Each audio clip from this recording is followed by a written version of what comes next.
어떤 사람이 나한테 그 เมื่อ 많이 ไม่ใช่เราเองเราจะหลังว่าให้เรื่อยคือหลังว่าให้เรา 제가 복음을 전하니까 어떤 사람이 나에게 말했어요. ก็มีคนที่เขาจะเป็นผู้ประกาศแล้วเขาถามเขาว่า 하나님 저를 용서하셨습니까? พระเยซูอภัยโทษแล้วใช่ไหมครับ 네, 용서했습니다. ใช่ใช่ 그럼 앞으로 지을 때까지 용서했습니까? ของว่าอนาคตก็อภัยโทษไหม 네, 앞으로 지을 때까지 다 용서했습니다. อภัยโทษแล้ว 알았습니다. 그래요? เขาบอกโอเค 무슨 알았어요? เข้าใจอะไร 앞으로 이제 아무렇게나 살아도 좀 나간대요. ต่อไปนี่ตามใจนี่ทำอะไรก็เอาแต่ใจ 막 죄짓고 술 먹고 อ๋อ 담배 เดี๋ยว 피우고 เรา 싸우고 จะทำไรคน 그래도 천국 가겠네요? ทำอย่างนี้แล้วไปสวรรค์ได้ไหมจะไปสวรรค์ได้ใช่ไหม 예, 갑니다. 그랬어요. แล้วเขาจะตอบเขาใช่ไปได้ 근데 정말 궁금한 사람은 그렇게 물어보지도 않고 그렇게 말하지도 않습니다. แต่คนที่ได้รับจริงๆความรู้ในวันนั้นไม่ใช่เป็นทางนี้ไม่เคยที่ทำแบบนี้ 나를 구원이 꺼지지 않는 지옥불에서 건져주신 그 은혜를 깨달은 게 구원인데 เราคือขอบคุณที่พระคุณของพระเจ้าให้กับเราพ้นจากนรกนะครับ 내가 어떻게 하면 이 은혜를 갚을까? ทำยังไง 정상이 ดีตอบสนองกับพระประสงค์ของพระองค์ 마음대로 살아도 되겠다. ตามใจรู้ตัวเอง 그런 사람은 없어. ถ้าคนแบบนั้นยังไม่เชื่อ 무슨 말인지 아시겠죠? เข้าใจไหมครับคนที่ได้รับแล้วไม่ได้เป็นแบบนี้ 그래서 교회 생활이라는 게 무엇이냐? คือการดำเนินชีวิตในที่จักรของพระเจ้านั้น 나를 멸망의 지옥에서 건져주신 그 은혜를 보답하러 다니는 것이 교회 다니는 คือ 것이요. ว่าเรามาประจำในที่จักรนี้เป็นกับตอบสนองพระคุณของพระองค์นะครับ 제가 물어봤어요. 어떤 사람이. ถามกับคนหนึ่งนะครับ 내가 병들어 죽겠냐 하는데 พระเจ้าไม่ติดโรคแล้วใกล้จะตาย 이제 사행선고를 받았는데 오전에 그 얘기했죠. 사행선고를 받았는데 ก็เหมือนที่คุณหมอจะประหารเหมือนที่ตัดสินจะตายนะครับ 죽을 날만 기다리고 เรา 있는데 จะรอจนตายนะครับ 어떤 저 산 사람이 약을 갖다 주면서 이거 먹으면 낫습니다. ที่ 그랬어요. คนที่มาเนี่ยยานี้กินจะรักษาให้หายได้นะ 아 그래서 이것을 먹었는데 병을 고쳤어요. แล้วเมื่อเราเขาจะดื่มแล้วจะรักษา 아니 건강해졌어요. เขาสุขภาพแข็งแรงขึ้นแล้ว 아 의사도 앞으로 30년 더 살겠대요. แล้วก็คุณหมอบอกว่า 씩씩합니다. ชีวิตยืนยาวต่อเนื่องอีก30 ปีได้ 그래서 내가 그 사람한테 물어봤어요. เราจะถามเขาเองนะว่า 자 건강해졌으니까 그 사람한테 좀 저 찾아가봐야 안 เพราะ 보세요. ว่าถามเขาว่าโอ้คุณจะเป็นสุขภาพแข็งแรงแล้วคนที่ให้ยานี้เป็นตกผมใช่ไหม 고맙습니다 하고 그 약을 준 사람에게 인사하러 가야 되지 เรา 않겠어? ต้องทักทายให้กับคนที่ยาให้เขา 여러분 어떻습니까? อันนี้ถูกต้องไหม 인사하고 가야 되는 게 고맙다고? ต้องแสดงขอบคุณให้เขาหรือไม่นะครับไม่ใช่ไหม 그렇죠? ใช่หรือไม่นะครับยังไม่รู้เรื่องนะว่า ต้องแสดงค่ะต้องแสดง 자 근데 เราต้องการที่คนที่ประทานให้เราเนี่ยเราต้องมีใจที่แสดงขอบคุณให้เขาใช่ไหม 그 인사하러 가야겠죠. เราต้องทักทายให้กับเขาใช่ไหมครับ 자 근데 빈손으로 갈 거예요? 아니면 뭐 선물 แต่ 가는 거예요? เวลาไปนี่จะแบบว่าเราไปแล้วก็พูดแต่ขอบคุณเท่านั้นหรือมีอะไรเอาไปของขวัญให้เขานะครับ 뭐 이렇게 선물 하나 가져가야 되겠어요? ต้องของขวัญเอาไปให้เพื่อเขาใช่ไหมครับ 그렇죠? ใช่ไหมครับ 네 그것을 헌금이라고 합니다. เราเรียกว่าการถวาย 나를 지옥에서 건져주신 고마운 예수님 ขอบคุณพระเยซูสำหรับชีวิตของคนจากนรก 나 때문에 죽어주신 고마운 예수님 ขอบคุณที่พระองค์ทรงตายที่เรา 내가 이 은혜를 갚으러 왔습니다. ก็อยากจะขอให้ตอบสนองพระคุณของพระองค์ 내가 지금까지 헌금을 하겠습니다. ข้าพเจ้าอยากถวายแด่พระเจ้า 근데 이것으로 은혜를 갚는 건 아니지만 그래도 내가 성의를 다해서 헌금합니다. นี่คือเป็นไม่ใช่ตอบสนองจริงๆนะครับ แต่อันนี้เป็นใจของเราถวายแด่พระเจ้า 그게 예수 믿는 거예요. นี่คือเป็นความเชื่อใน 정리합니다. สรุปนะครับ 정리해서 말씀드릴 거예요. สรุปนะครับ 천국 가기 위해서 교회를 다니는 사람은 구원받는 게 아닙니다. คือว่าเราอยากไปสวรรค์และก็มาวันนี้คนที่ยังไม่ได้รับความรอด 천국 갈 수 있게 되었기 때문에 교회를 다니는 사람이 그게 진짜입니다. คือว่าเป็นคริสเตียนแท้นั้นเราไปสวรรค์ได้แล้วขอบคุณแล้วก็มาบวช 성경 그걸 말하고 있어요. พระธรรมหมายถึง 그것을 말하는 단어가 은혜라는 단어입니다. คือ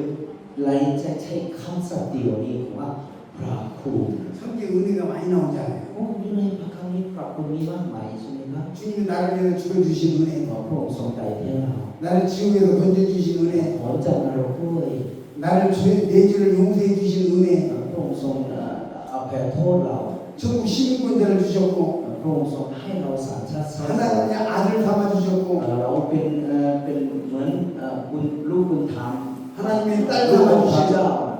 주신 딸 삼아 주신 เราเป็นลูกสาวของพระองค์ 은혜. พระคุณ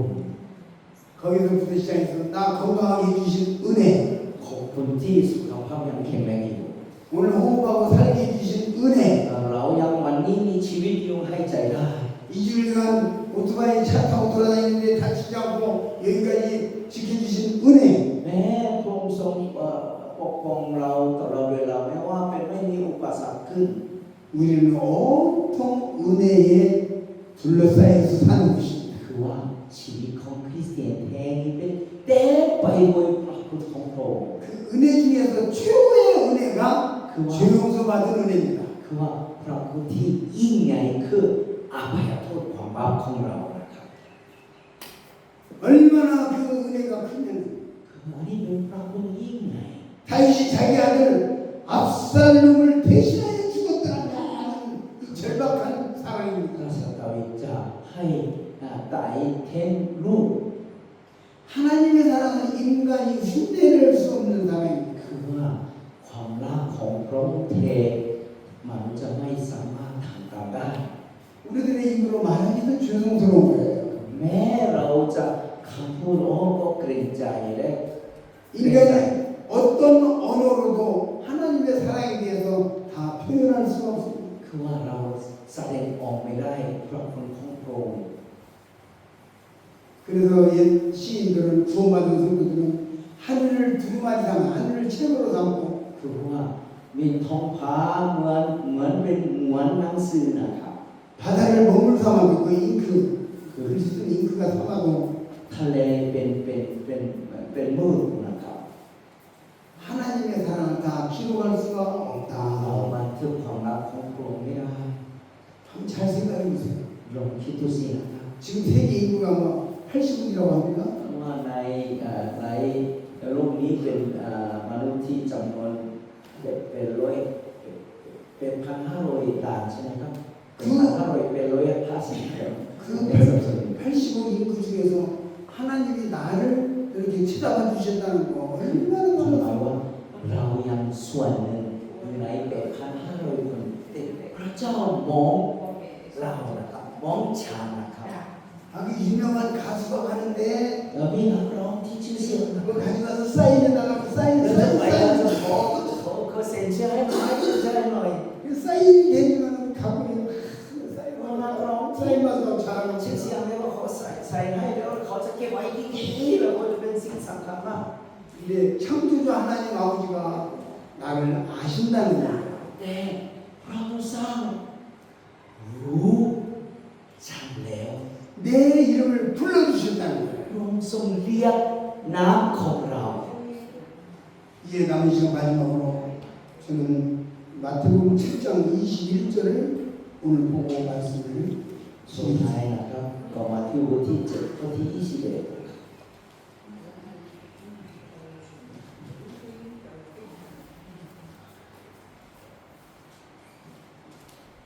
마태복음 7장 21절부터 23절까지 읽으시겠습니다. มาที่บทที่7ข้อที่21ถึง23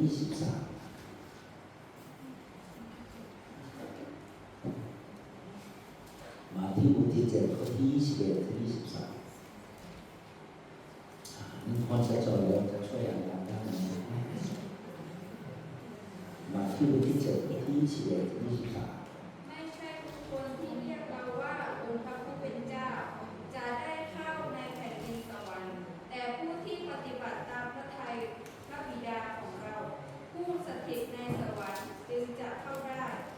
เมื่อถึงวันนั้นจะมีคนจำนวนมากร้องแก่เราว่าองค์พระผู้เป็นเจ้าข้าพระองค์ได้เผยพระวจนะในพระนามของพระองค์ และได้ขับผีออกในพระนามของพระองค์ และได้ทำการแห่งฤทธานุภาพมากมายในพระนามของ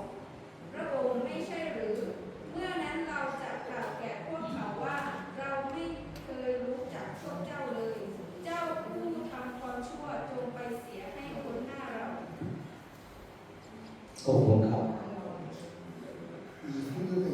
ก็เท่า23แล้วใช่ไหม ใช่ค่ะ ครับผม 네, 읽으면은 나도 주여 주여 하는 자마다 천국에 다 들어가지 못한다고 했어요. ที่นี่บอกว่าองค์พระผู้เป็นเจ้าองค์พระผู้เป็นเจ้าแต่เข้าไปในสวรรค์ไม่ได้ 그리고 그날에 내가 주의 이름으로 선지하지 못하면 เขานี่เป็นมีฐานะที่เป็นผู้พยากรณ์ด้วย 귀신을 쫓아내면 ผีสิงเขาละผีสิงไล่ออกด้วย 권능을 행하였다고 했어요. เขามีฤทธิ์เดชของพระเจ้าในตัวของท่าน 왜 주님께서 내가 너를 도무지 알지 못한다고 했어요. สุดท้ายพระเจ้าบอกว่าเราไม่รู้จักเจ้าเลย 제가 작년에 태국에 올 때에 하나님 앞에 내가 가서 무슨 말을 전할까요? 간절히 기도했었습니다. ก็ข้าพเจ้าเยี่ยมพิธีที่แล้วนะครับมาเมืองไทยนะครับมาที่ถามว่าข้าพเจ้าจะไปเทอะไรในประเทศไทย 그래서 작년에 태국에 올라오고 기도하는데 이 말씀을 주셔서 이 말씀을 보다가 울었어요. และเมื่อก่อนถึงมาเยี่ยมนะครับแล้วก็อ่านพระคำนี้แล้วข้าพเจ้ามีน้ำตาไหล 아니 이 사람들이 주의 이름으로 선지자 성경을 가르쳤어요. เขาจะประนามของพระองค์ให้เขาเป็นผู้พยากรณ์ของพระเจ้า 주의 이름으로 귀신을 쫓아냈어요. ก็โดยประนามของพระองค์จะมีสิ่งไล่ออกนะครับ 주님의 예수님의 이름으로 능력을 행했어요. เขาจะประนามของพระองค์ว่ามีเดชเกิดขึ้นในตัวเขา 그런데 주님이 내가 너희를 모른다 그랬어요. พระเยซูตรัสกับเขาว่าเราไม่รู้จักเจ้าเลย 모른다. ไม่รู้จักเจ้าเลย 이 사람들은 지옥에 갔습니다. คือหมายถึงเขาตัวไปนรกแล้ว 제가 이 말씀을 유심히 들여다보고 있는데 이 태국에 있는 기독교인들이 생각이 났어요. เมื่อข้าพเจ้าอ่านข้อนี้แล้วจำออกว่าคริสเตียนในประเทศไทย 온통 불교만 믿는 사람들이 꽉 찬 나라에서 คนชาวพุทธเต็มด้วยในประเทศไทย 손해를 보면서 어려움을 당하면서 예수를 믿었는데 แม้เราเชื่อที่ลำบากและบางอย่างที่เขาเย้ยเราด้วย 지옥에 간다. สุดท้ายเขาตกไปนรก 얼마나 억울하고 원통한 일이 คือ 그거. ว่ามันเสียใจมากที่สุด 얼마나 끔찍한. มันน่ากลัวจริง 여러분 이 사람들이 자기가 천국 간다고 생각하고 이스라엘에서 믿을 때 자기가 천국 간다고 생각하고 믿었겠습니까? 지옥 간다고 생각하고 믿었겠습니까? เพื่อเขานั้นเขาคิดเองว่าเขาเป็นขึ้นไปสวรรค์ได้หรือขึ้นไปสวรรค์ไม่ได้ยังไงครับคิดยังไงครับพวกคนนั้นเนี่ยเขาคิดเองว่าเราไปสวรรค์ได้หรือเราไปสวรรค์ไม่ได้อันไหนครับ 당연히 천국 간다고 생각하고 เขา 믿었겠죠. คิดเองว่าเขาไม่ขึ้นไปสวรรค์ได้ 그런데 지옥에 떨어졌다. แต่เขาตกไปนรกแล้ว 얼마나 무서운 일입니까? มันน่ากลัวจริงนะครับ 얼마나 억울한 เพ 일입니까? ราะว่าน่าเสียดายนะครับ 얼마나 기가 막힌 เพ 일입니까? ราะว่าอันนี้เป็นไปไม่ได้นะครับ 얼마나 끔찍한 일입니까? มันน่ากลัวจริงๆนะครับ 태국에 있는 기독교인들이 생각이 났어요. ข้าพเจ้าคิดถึงเป็นพี่น้องในประเทศคนไทยนะครับ 제가 이 선교사님한테 물어보니까 주민등록증에다가 종교를 쓴다면서요. ประเทศไทยนี่เป็นอยู่ในบัตรประชาชนมีการคิดไว้ในศาสนาด้วยใช่ไหมครับ 네, 그래가지고 네, 저기다 주민증이랑 네, 종교를 써가지고 거기다 이거 불교, 유교, 쓰면 이렇게 보고 이 기독교 신자고 많고 불이익을 준대요. เพราะว่าเมื่อเราจะเข้ารู้พระประชาชนแล้วโอ้ยเป็นชาวคริสเตียนเนาะอันนี้ใช่ไหมนะ 그렇게 힘들게 믿었는데 แม้เขาเชื่อยากจริงๆนะ 천국 갈 줄 알았는데 เขาคิดเองว่าเรา 지옥 안 간다고 생각했는데 เราไม่ได้ไปนรก 난 하나님이 만나 주신다고 คือ 생각했는데 พระเจ้าพบกับเราแน่นอน 아니었단 말이에요. เป็นไปไม่ได้ 얼마나 억울하겠어요. คือว่ามันน่าเสียดายนะครับ 얼마나 기가 막히겠어요. มันไม่รู้ว่าจะพูดอะไรดีนะครับ 제가 기도하면서 이 말씀을 보면 눈물이 났어요. เมื่อเราอ่านนี้แล้วน้ำตาไหลของพระเจ้า 작년에 제가 이 통성 전도집에 올라올 때 주님이 이 말씀을 주셨어요. เมื่อพระเจ้าไปที่เทศนาที่ทุ่งสว่างก็พระเจ้าจะขอนี้ให้กับข้าพเจ้า 주님이 이 말씀을 주시고 아무 말도 안 하셨어요. 나한테. พระเยซูให้ขอนี้แล้วไม่มีอะไรจะนำอีกอย่างหนึ่ง 그리고 제가 이 말씀을 읽고 또 읽고 또 읽었어요. ข้าพเจ้ามาอ่านต่อมานะครับ 그때 갑자기 이 말씀은 정말 평생의 예수를 믿고 คือนี่เป็นคนที่เชื่อพระเยซูจนถึงตลอดชีวิต 주님을 위해서 일평생을 쏟아부었는데 ชีวิตของเขาทำถวายแด่พระเจ้า 가진 물질을 다 뿌렸는데 แม้ว่าสิ่งของได้หรืออะไรถวายแด่พระเจ้า 피곤하고 지쳤어도 그래도 열심히 교회 แม้ 다녔는데 เหนื่อยและพยายามมาร่วมประชุมไม่ได้ขัด 그러고 지옥에 가는 사람이 있을 수 있다는 것을 อา 말씀하시죠. จจะเป็นไปได้มีคนหนึงตกไปนรก 눈물이 나는 거예요. เป็นน้ำตาไหล 이건 얼마나 기가 막힌 일이냐. มันน่าเสียดายนะครับ 얼마나 엄청난 일이냐. เป็นเรื่องที่ยิ่งใหญ่นะครับ 얼마나 억울한 일이냐. เรื่องที่น่าเสียดายนะครับ 너는 가서 이것을 전하라. เธอไปที่นู่นแล้วจะประกาศเลย 너는 가서 이 사실을 알려라. ก็ให้ประกาศที่เรื่องเขานี้ 자기 부모의 문제를 체크하라고 해라. คือว่าตรวจในของเรื่องของส่วนตัว 천국 갈 수 있는지 확인하라고 해라. คือว่าต้องให้นักร้องเช็คว่าไปสวรรค์ได้ไหม 내가 오늘 당장 죽어도 천국 갈 수 있는 건지 วันนี้เรา 확인해라. จะได้ตอนนี้เราจะขึ้นไปสวรรค์ได้ 이 말씀을 주셔서 제가 울었어요. พระเจ้าประทานให้ข้าพเจ้าเล่นน้ำตาไหลนะครับ 가서 하겠습니다. 가서 하겠습니다. แล้วจะตอบพระเจ้าว่าจะไป 작년 10월 달에 이 올 때 주님이 이 말씀을 주시고 เมื่อปีที่แล้วเดือนตุลามีนานี้เป็นพระเจ้าประทานให้กับของนี้ 그래서 제가 통사원 지역에 가서 전도를 했죠. แล้วเมื่อไปที่ทุ่งสวรรค์นะครับ 이 말씀을 전했죠. แล้วก็จะเป็นอาการเรื่องนี้ 난 여러분을 사랑합니다. เขาจะรักท่านทั้งหลาย 거기 이제 교회 지도자들은 또 교회 중요 책임자들 한 17명 모였어요. ก็เพราะว่าพวกนั้นในคิดจักปังแต่ละคิดจักก็มาหาด้วย 난 여러분을 사랑합니다. เรารักท่านทั้งหลาย 난 여러분을 존경합니다. เราจะเคารพท่านนะครับ 난 여러분을 아낍니다. เราจะรักท่านทั้งหลาย 이 어려운 나라에서 하나님을 찾았다는 건 대단한 เพ 겁니다. ราะว่าที่เป็นประเทศที่คริสเตียนนักที่สุดแต่ผมเชื่อนี่เป็นดีที่สุด 이런 돌짝밭 같은 이런 나라에서 정말 믿음을 하나님을 부른다는 것은 놀라운 일입니다. เพราะว่าในประเทศไทยแต่เราจะกล่าวพระนามของพระองค์ก็เป็นยิ่งใหญ่นะครับเรื่องยิ่งใหญ่ 그런데 여러분 제가 그때 말했어요. 그런데 여러분 지금 죽으면 천국 갈 수 있습니까? แต่พันนี้คุณตายตอนนี้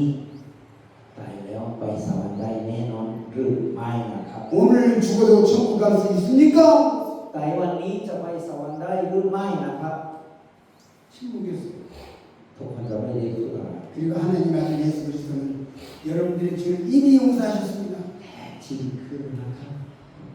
พระเยซูพระบุตรของพระเจ้าพระเยซูอภัยโทษก่อนทุกอย่างแล้ว 오늘날 기독교인들의 실수는 그것입니다. คือว่า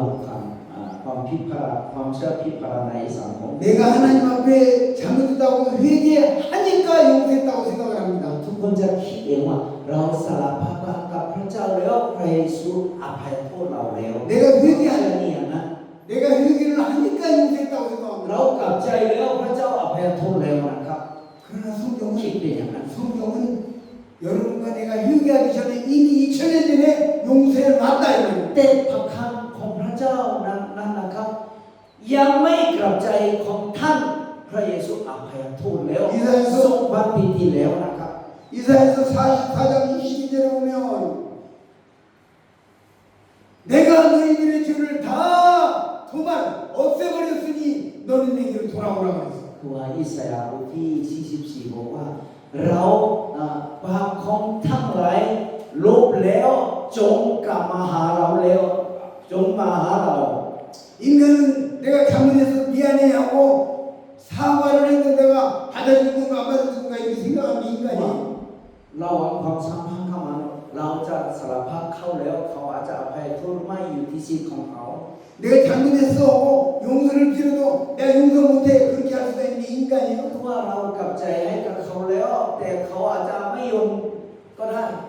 근데 하나님의 사랑은 무엇이냐? แต่ความรักของพระเจ้าเทอะไร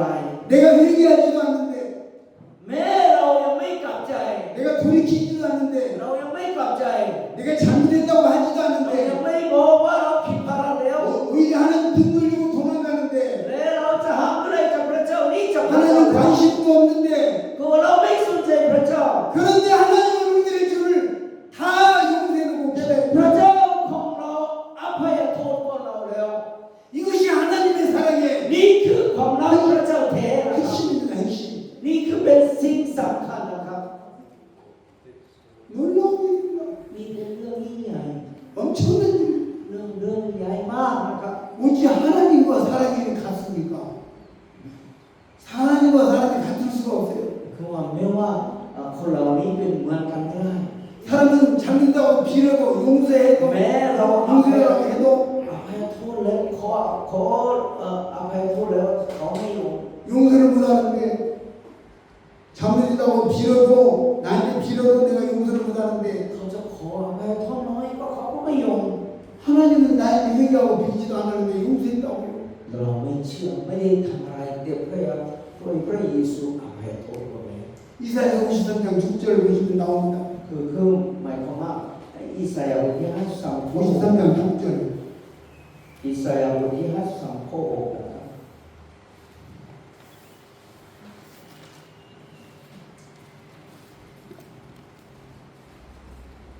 신속하게 읽어주시기 바랍니다. ต่อนึงคนจะอ่านเร็วๆหน่อยนะครับ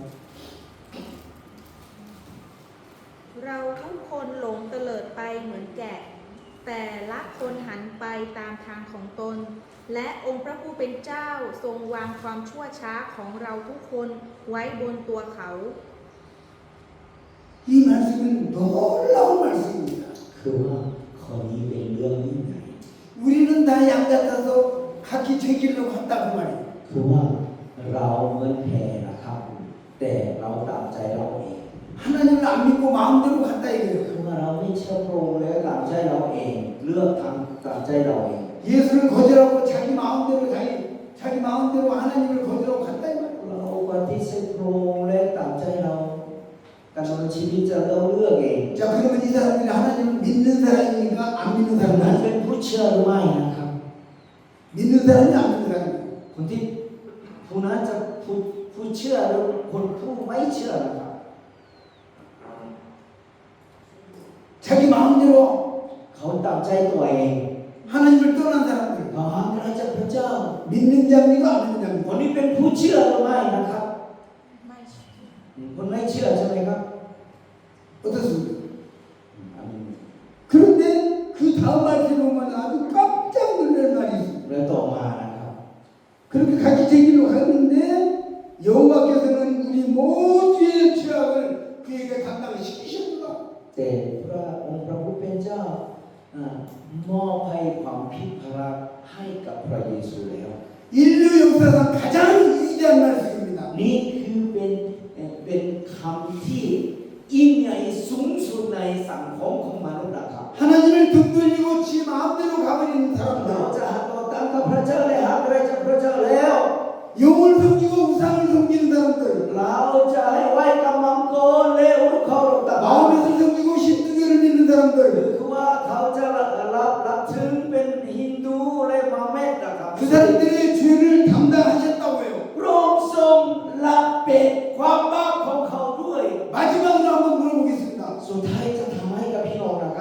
모든 사람들의 죄를 담당하셨으면 그 모든 사람들에게 죄가 있다 없다 คือว่าพระองค์ทรงยอมรับความผิดพลาดทุกคนแล้ว เราเป็นมีบาปหรือไม่นะครับ 있다 없다 คนที่ไม่เชื่อความนี้เขามีบาปหรือไม่นะครับ คนที่ไม่ยอมฟังพระเจ้านี้เขามีบาปหรือไม่นะครับ มีเหรอครับ 뭐라고 그랬어요? ทำอีกครั้งหนึงนะครับ คนที่หาอะไรจากพระเจ้าเป็นชาวมุสลิมชาวพุทธก็แล้วแต่นะครับ เขาปฏิเสธทุกอย่างแล้ว แต่พระเยซูอภัยโทษของเขาแล้ว เขามีบาปหรือไม่ ไม่มี ไม่มีใช่ไหมครับ 이게 놀랍지 마시고 이게 요한복음 1장 29절에서 세상주를 지고 왔다고 했잖아요 นี่คือเป็นตามที่ยนต์บทที่1ข้อ20ว่าพระเยซูเป็นความบาปของเราความบาปของโลก 이 그 사람들도 세상 사람들이잖아요 เขานี่เป็นชาวโลกนะครับ 불교, 힌두교, อา 세상 จจะเป็นชาว 사람들이잖아요 พุทธหรือชาวมุสลิม 맞죠? 세상 사람들 맞죠? เขาเป็นชาวโลกนะครับ 그렇죠? ใช่ไหม 그래 세상들을 지구할 때 지구한다 그 말이에요 ก็พระเยซูเป็น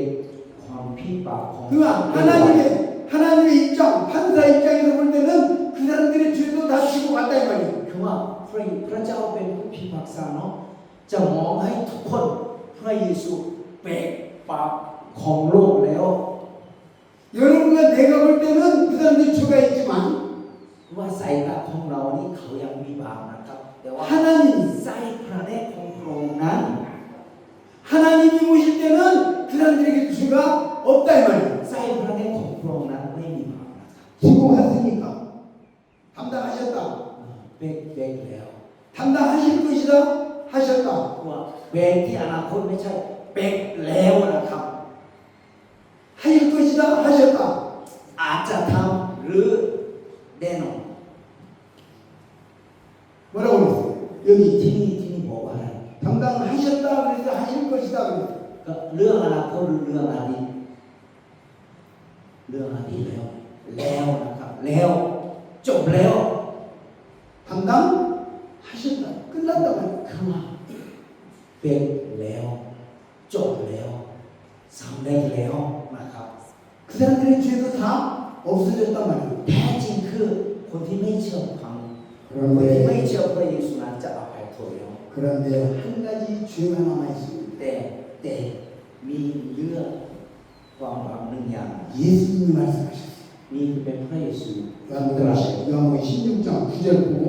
보시겠습니다 ให้เราเปิดตัวอยู่ 요한복음 16장 9절 ยนต์บทที่16ข้อ9นะครับ 9절 ข้อ9นะครับ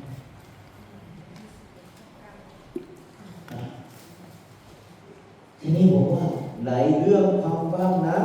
คือเพราะพวกเขาไม่หวังใจในเรา 이것은 여기 보니까 죄에 대하여라는 저희가 나를 믿지 아니하는 ที่นี่บอกว่าเรื่องความบาปนั้นคือเพราะพวกเขาไม่หวังใจให้เรา 너희 죄를 다 용서해놨는데 왜 안 믿었느냐 เราอภัยโทษแล้วทำไมไม่เชื่อ 세상 죄를 다 용서하시는데 왜 안 믿었느냐 ความบาปของโลกอภัยโทษแล้วทำไม่เชื่อ 내가 너희들의 죄 다 처리했는데 청산했는데 왜 안 믿었느냐 เราจะชำระหมดแล้วทำไมไม่เชื่อ 내가 너희들을 위하여 죽기까지 했는데 왜 안 믿었느냐 เรายอมสู้กันแต่เพื่อท่านแต่ว่าทำไมไม่เชื่อ 그 안 믿었기 때문에 죄 안 믿는 것이 죄다 그랬어요 คือว่าเราไม่วางใจนี่คือความบาป 그래서 안 믿기 때문에 지옥에 간다는 거야 เขาไม่เชื่อแล้วก็ตกไปนรกนะครับ 그러면 아시겠습니까? เข้าใจได้ไหมครับ 마지막 죄 ความบาปสุดท้าย 믿지 아니하는 죄 ไม่วางใจ 하나님이 하실 일을 다 하셨습니다 ว่าพระเจ้าหน้าที่ของพระเจ้าให้เรียบร้อยแล้วนะครับ 하나밖에 없는 아들 예수님을 주시기까지 ลู 하고 กองค์เดียวได้ประทานให้เรา 피 흘려주셔서 세상 죄를 지고 왔어요 โรยของพระองค์จะไหลพระเจ้าของพระองค์ 우리가 천국 갈 수 있기를 활짝 ทรง 열어놨어요 ทรงเปิดทางให้เรา 근데 그것을 믿지 않냐고로 지옥에 가는 แต่ 것이고 ผู้ใดที่ไม่วางใจนะ 감사보다고 믿음으로 천국 가는 것입니다 คือว่าเราจะขึ้นไปสวรรค์โดยความเชื่อเท่านั้น 이것이 성경의 결론입니다 นี่คือเป็น คำสรุปพระคำของพระองค์นะครับ 모든 죄는 십자가에서 끝났습니다. คือว่าความบาปทุกอย่างนั้นแยกให้ในไม้กางเขน 여러분과 내가 할 일은 단순합니다. ถ้ามีหน้าที่ของท่านทั้งหลายข้าพเจ้ามีอย่างเดียวนะครับ 하나님 감사합니다. ขอบคุณพระเจ้า 예수님 감사합니다. ขอบคุณพระเยซู 이 한마디가 충분합니다. ถ้าเราคิดอย่างนี้เราขึ้นไปสวรรค์ได้ 이것을 복음이라고 하는 것입니다. นี่คือเราเรียกว่าเขาประเสริฐ 기쁜 소식. เขาดีนะครับ 복음. เขาประเสริฐ 내가 아무것도 안 했는데 เราไม่ได้ทำอะไรให้เพื่อพระเจ้า 나는 더러운 죄인이다. เราเป็นยังคนสุกปรก 나는 용서받을 수 있는 พ 죄인이다. ระเจ้าจะจริงๆเขาไม่ควรรับพระคุณ 내가 예수님 내 죄 용서해 주셔서 감사합니다. 이 한마디로 천국 가는 것입니다. ขอบคุณพระเจ้าที่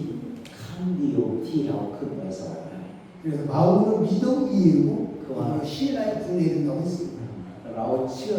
พระเยซูในหัวใจและเราเป็นพยานแล้วเราได้รับความรอดนะครับ 믿는 자는